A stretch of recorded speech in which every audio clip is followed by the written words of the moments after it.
السلام علیکم ورحمۃ اللہ وبرکاتہ۔ سامعین کرام، نابالغ بچے گرچہ غیر مکلف ہوتے ہیں اور ان پر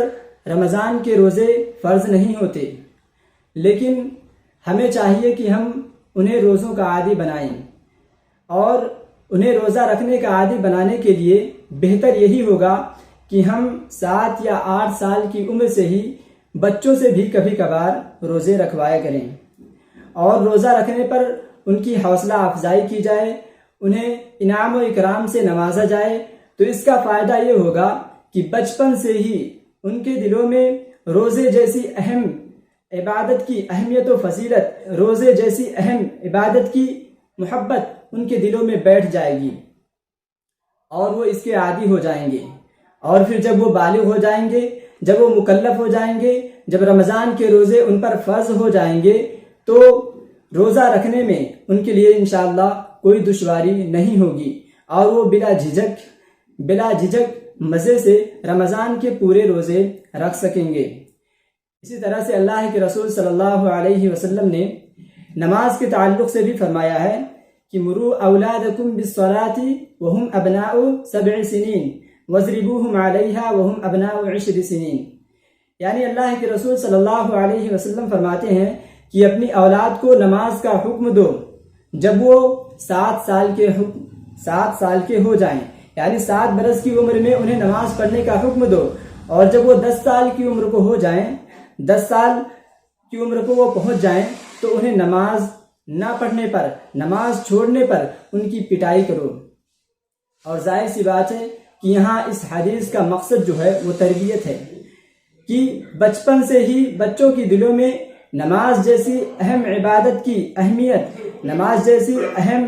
عبادت کی اہمیت و فضیلت اور اس کی محبت ان کے دلوں میں بیٹھ جائے، اور وہ اس کے عادی ہو جائیں، اور پھر بڑے ہونے کے بعد جب وہ مکلف ہو جائیں تو نماز جیسے اہم فریضے سے وہ غافل نہ ہونے پائیں، نماز سے وہ دور نہ بھاگیں۔ ناظرین کرام، صحابہ کرام رضی اللہ تعالی عنہم اجمعین کے بارے میں آتا ہے کہ وہ اپنے چھوٹے چھوٹے بچوں سے بھی روزے رکھوایا کرتے تھے، اور ان کو بہلانے کے لیے اپنے پاس کھلونے رکھا کرتے تھے، اور جب وہ بچے بھوک و پیاس سے بے قرار ہوتے، بھوک و پیاس سے پریشان ہو کر کھانا پانی طلب کرتے، تو وہ انہیں کھلونوں میں لگا کر کے ان کی توجہ کھیل کود کی طرف پھیر دیتے تھے، اور انہیں کھیل کود میں لگا دیا کرتے تھے۔ چنانچہ بخاری و مسلم کی روایت میں ایک صحابیہ رضی اللہ تعالی عنہ کے بارے میں آتا ہے کہ وہ فرماتی ہیں کہ وہ خود تو روزہ رکھتی تھیں، اور ساتھ ساتھ میں اپنے چھوٹے بچوں سے بھی روزہ رکھوایا کرتی تھیں، اور انہیں اپنے ساتھ مسجدوں میں بھی لے جایا کرتی تھیں، اور جب وہ بچے بھوک و پیاس سے نڈھال ہوتے تو انہیں وہ کھلونوں میں لگا کر کے بہلاتی پھسلاتی، یہاں تک کہ افطاری کا وقت ہو جاتا تھا۔ اور اسی طرح سے امام ذہبی رحمۃ اللہ علیہ نے کتاب سیر اعلام النبلاء کے اندر نقل فرمایا ہے کہ حضرت عمر رضی اللہ تعالی عنہ کے دور خلافت میں رمضان المبارک کے مہینے میں آپ کے پاس ایک بوڑھا شخص لایا گیا جو کہ شراب پینے کی وجہ سے نشے میں تھا، تو حضرت عمر رضی اللہ تعالی عنہ نے فرمایا کہ تمہارا برا ہو، تم رمضان کے مہینے میں شراب پیتے ہو جبکہ ہمارے بچے روزہ رکھتے ہیں۔ سامعین کرام، یہ تھے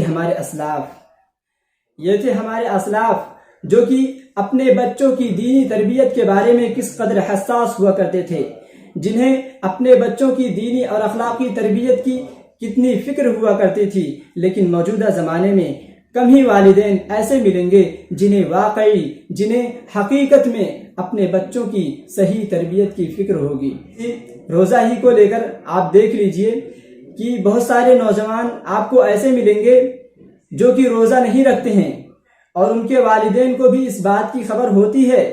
لیکن اس کے باوجود بھی وہ ان پر ذرا سی بھی سختی نہیں کرتے،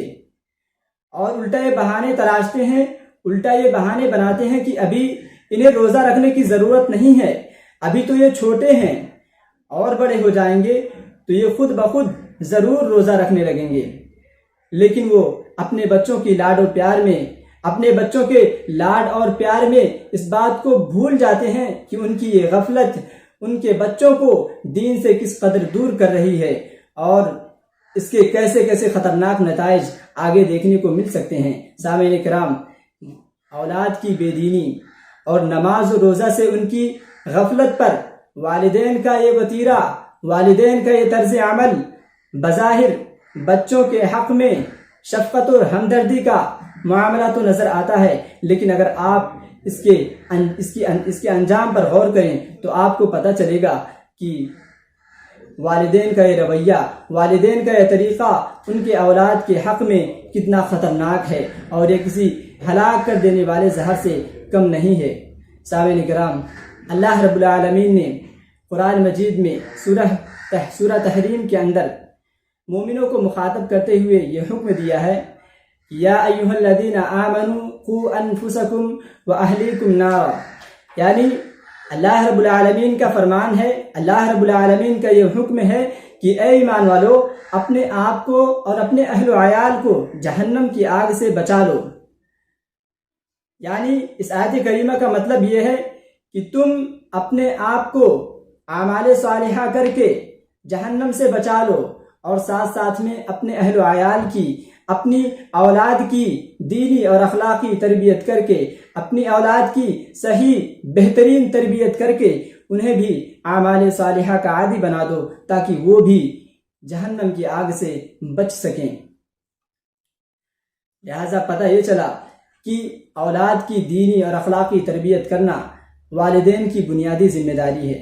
اور جس طرح سے والدین کے لیے یہ ضروری ہے کہ وہ اپنے بچوں کے لیے کھانے پینے اور دیگر ضروریات زندگی کا انتظام کریں، اسی طرح سے اس سے کہیں زیادہ ضروری ہے کہ وہ اپنے بچوں کی صحیح تربیت کریں۔ ناظرین کرام، حدیث کے اندر اس بات کو واضح طور پر کہہ دیا گیا ہے کہ ہر شخص راعی ہے، یعنی ہر شخص ذمہ دار ہے، اور اس کی رعیت یعنی جو لوگ اس کے زیر کفالت یا اس کے ماتحت ہیں یا اس کی ذمہ داری کے تعلق سے اس سے سوال کیا جائے گا اور اسے جواب بھی دینا پڑے گا۔ اللہ کے رسول صلی اللہ علیہ وسلم نے فرمایا، الا کلکم راع وکلکم مسئول عن رعیتہ، یعنی خبردار، اللہ کے رسول صلی اللہ علیہ وسلم فرماتے ہیں کہ خبردار،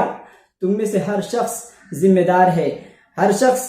راعی ہے، اور اس سے اس کی رعیت کے تعلق سے سوال کیا جائے گا۔ لہذا معلوم یہ ہوا کہ لوگوں کے روزہ نہ رکھنے اور نمازوں کے ترک کرنے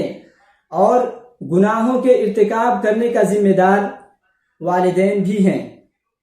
اور قیامت کے دن بلا شک و شبہ انہیں اپنے بچوں کی بدعمالیوں کا جواب بھی دینا پڑے گا۔ اس لیے مسلمانوں کو چاہیے کہ وہ اپنے بچوں کی دینی تربیت کی فکر کریں اور انہیں اسلامی اخلاق و کردار کا خوگر بنائیں، ان کے دلوں میں دین اسلام کی محبت پیدا کریں، ان کے دلوں میں دینی تعلیمات کی محبت پیدا کریں، ان کے دلوں میں توحید باری تعالیٰ کو پیوست کریں، ان کے دلوں میں اللہ کے رسول صلی اللہ علیہ وسلم کی محبت کو پیدا کریں، ان کے دلوں میں صحابہ کرام رضی اللہ تعالی عنہم اجمعین کی عظمت کو بٹھا دیں، ان کے دلوں میں منہج سلف صالحین کی اہمیت و فضیلت اور اس کی محبت کو پیدا کریں، اور انہیں دیگر حرام کاموں سے، نشہ آور چیزوں سے، گانے، میوزک اور فحش اشعار سے دور رکھیں، انہیں غیر مسلمانہ کلچر والی ویڈیوز سے، غیر اسلامی طور طریقے والی چیزوں سے دور رکھیں، انہیں ان ساری چیزوں کی طرف بڑھنے نہ دیں، اور اسی طرح سے انہیں جملہ عبادات خصوصاً نماز و روزہ کی تلقین کریں، انہیں نماز و روزہ کا پابند بنائیں، انہیں قرآن کریم کی تلاوت کی ترغیب دیں، انہیں جمعہ اور باجماعت نمازوں میں اپنے ساتھ رکھیں، انہیں دینی مجلسوں میں اپنے ساتھ لے جائیں، نیک لوگوں کی صحبت کی تلقین کریں اور ان کے اخلاق و کردار کو اسلامی سانچے میں ڈھالنے کی ہر ممکن کوشش کریں، ہر ممکن تدبیر کریں۔ مسلمانوں، اگر آپ کی غفلت کی وجہ سے، اگر آپ کی غفلت و لاپرواہی کے نتیجے میں آپ کے بچے دین سے بیزار اور نماز و روزہ سے دور ہو گئے، اور اللہ نہ کرے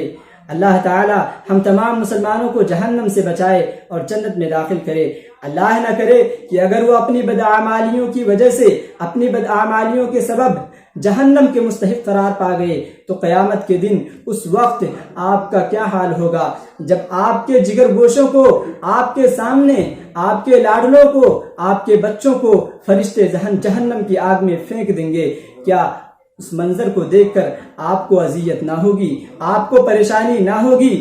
اور آپ اس وقت ان کے کسی بھی کام نہ آ سکیں گے؟ البتہ آج تھوڑی بہت سختی کر کے اپنے بچوں کو اعمال صالحہ کا عادی بنائیں، ان کے اعمال کی اصلاح کر دیں، تو شاید آپ کو وہ دن دیکھنا نہ پڑے۔ سامعین کرام، اب آخر میں دعا ہے کہ اللہ رب العالمین ہم تمام مسلمانوں کو جہنم سے بچائے اور جنت میں داخل کرے، اور اللہ رب العالمین تمام کے تمام والدین کے لیے ان کی اولاد کو ان کی آنکھوں کی ٹھنڈک بنائے اور انہیں اپنے بچوں کی دینی اور اخلاقی تربیت کرنے کی توفیق بخشے۔ آمین۔ وآخر دعوانا ان الحمد للہ رب العالمین۔